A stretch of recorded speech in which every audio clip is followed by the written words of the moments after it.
नमस्कार दोस्तों।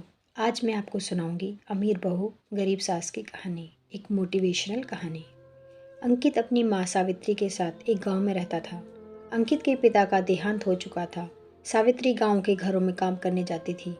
उसी से दोनों की गुजर बसर होती थी। एक दिन अंकित ने अपनी माँ से कहा, माँ तुम इतनी मेहनत करती हो, मुझे बिल्कुल अच्छा नहीं लगता। मैं अपनी पढ़ाई छोड़कर कुछ काम ढूंढ लेता हूँ। यह सुनकर सावित्री रोने लगी। उसने कहा, बेटा कुछ दिनों की बात है, तू पढ़ लिख कर अच्छी नौकरी करने लगेगा तो मुझे काम करने की ज़रूरत नहीं पड़ेगी। फिर मैं तेरी शादी कर दूंगी। बहू के आने पर मुझे आराम ही आराम करना है। तो अपनी पढ़ाई पर ध्यान दे। अंकित माँ को बहुत समझाता है लेकिन सावित्री उसकी बात नहीं मानती। उसे उम्मीद थी कि अंकित पढ़ लिख कर बड़ा आदमी बन जाएगा। इसी तरह कुछ साल बीत गए। अंकित की पढ़ाई पूरी हो गई, उसे नौकरी भी मिल गई। एक दिन अंकित घर आया और उसने अपनी माँ से कहा, माँ तुम्हें अब काम पे जाने की ज़रूरत नहीं है। मेरी बहुत अच्छी नौकरी लग गई है, अब तुम आराम करो। सावित्री उसकी बात मानकर काम छोड़ देती है। कुछ दिन बाद अंकित के लिए एक बड़े घर से रिश्ता आया। सावित्री बहुत खुश हुई। उसने खुशी खुशी अंकित का विवाह कर दिया। अपनी नई बहू रेणु को पाकर सावित्री बहुत खुश हुई। वह अपनी बहू को कोई काम नहीं करने देती, सारा काम स्वयं करती। रेणु सारा दिन बैठी रहती। एक दिन अंकित ने अपनी माँ से कहा, माँ तुम रेणु से भी कुछ काम करवाया करो। इस उम्र में तुम काम करती हो और रेणु बैठी रहती है। यह सुनकर रेणु ने कहा, मैंने तो माँ जी से कई बार कहा है काम करने के लिए, लेकिन ये सब अपने आप करना चाहती हैं। अंकित के कहने पर रेणु अगले दिन से सावित्री के साथ घर के काम करने लगी। कुछ दिन बाद सावित्री की तबीयत खराब रहने लगी। अब सारा काम रेणु को करना पड़ता था। कुछ दिन बाद रेणु का स्वभाव बदलने लगा। वह अब सावित्री से बात नहीं करती थी। एक दिन सावित्री ने पूछा, बहू क्या बात है, तू मेरे से बात नहीं करती? तब रेणु ने कहा, आपको पता है मैं कितने बड़े घर से आई हूँ और कितनी पढ़ी लिखी हूँ। तुम लोगों ने मुझे नौकरानी बना दिया।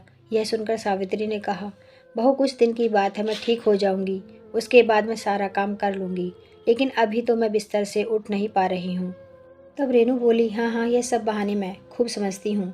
मैंने काम करना शुरू किया तो आपने सारा काम मेरे ऊपर डाल दिया। यह कहकर रेणु अपने कमरे में चली गई।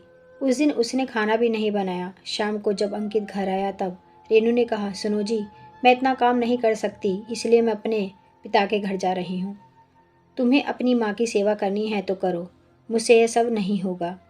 यह सुनकर अंकित गुस्से में बोला, मैंने शादी अपनी माँ को आराम देने के लिए की थी। अगर तुम घर का काम नहीं करोगी तो माँ इस बीमारी में कैसे काम करेंगी।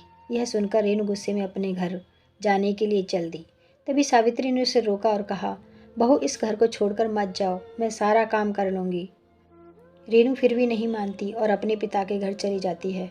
उसके जाने के बाद सावित्री रोती रहती है। अंकित कहता है, माँ तुम रो क्यों रही हो, उसका गुस्सा कम होगा तब वह आ जाएगी। यह सुनकर सावित्री कहती है, बेटा तू अभी उसे लेकर आ और जब तक वह नहीं आए तो उसके साथ रहना। अंकित कहता है, माँ मैं तुम्हें इस हाल में छोड़कर कैसे जा सकता हूँ। लेकिन सावित्री कहती है, तुझे मेरी कसम, नहीं तो मैं अन्न जल त्याग दूंगी और मर जाऊंगी। सावित्री की जिद के आगे अंकित हार जाता है और रेणु को लेने उसके घर पहुँच जाता है। वह रेणु को बहुत मनाता है लेकिन वह नहीं मानती। रेणु उससे कहती है, हम अलग घर लेकर रहते हैं, तुम अपनी माँ को हर महीने कुछ पैसे भेज देना। अंकित बेमन से उसकी बात मान लेता है और रेणु के साथ अलग मकान में रहने लगता है। उधर सावित्री अकेली रह जाती है। वह अकेले में बैठी बैठी अपने अंकित को याद करके रोती रहती थी।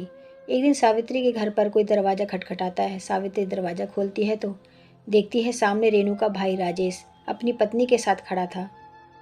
वे दोनों अंदर आकर सावित्री से पूछते हैं, माँ जी दीदी कहाँ है। सावित्री उसे सारी बात बता देती है। यह सुनकर राजेश कहता है, माँ जी मैं तो सोच भी नहीं सकता था मेरी बहन ऐसा करेगी। मैं तो अपनी पत्नी के साथ शहर में रहता हूँ, आज दीदी से मिलने का मन हुआ तो यहाँ चला आया और इतनी बड़ी बात मेरे माता पिता ने भी मुझे नहीं बताई। यह कहकर वह चला जाता है। यह सुनकर रेणु के होश उड़ जाते हैं। वह रोने लगती है और कहती है, भैया आप मुझे इतना प्यार करते थे, अब कैसी बातें कर रहे हो, और इस उम्र में माँ पिताजी कहाँ जाएंगे, आप उनके साथ ऐसा कैसे कर सकते हैं। तब राजेश कहता है, जब तू अपनी सास के साथ ऐसा कर सकती है तो मैं क्यों नहीं कर सकता, मैं भी तो तेरा भाई हूँ। यह सुनकर रेणु को अपने किए पर बहुत पछतावा होता है। वह भागकर अपने घर पहुँच जाती है और अंकित के पैरों में गिर जाती है। अंकित के पूछने पर वह सारी बात उसे बता देती है और कहती है, मुझे माफ़ कर दो और माँ जी के पास ले चलो। मैं उनसे माफ़ी मांग लूँगी। मेरे किए की सज़ा मेरे माता पिता को भी भुगतनी पड़ रही है। जाने वे किस हाल में होंगे। अंकित रेणु को लेकर अपने घर पहुँच जाता है। घर में घुसते ही रेणु सावित्री के पैरों में गिर जाती है और अपने किए व्यवहार के लिए माफ़ी मांगती है। तभी दूसरे कमरे से राजेश अपनी पत्नी और माता पिता के साथ बाहर आता है। उन्हें देखकर रेणु रोने लगती है। तब राजेश उसे बताता है, उसने माता पिता को छुपा दिया था ताकि तुझे तेरी गलती का एहसास हो सके। राजेश के माता पिता भी सावित्री से माफ़ी मांगते हैं। इस तरह अंकित, रेणु और सावित्री तीनों खुशी खुशी रहने लगते हैं। धन्यवाद।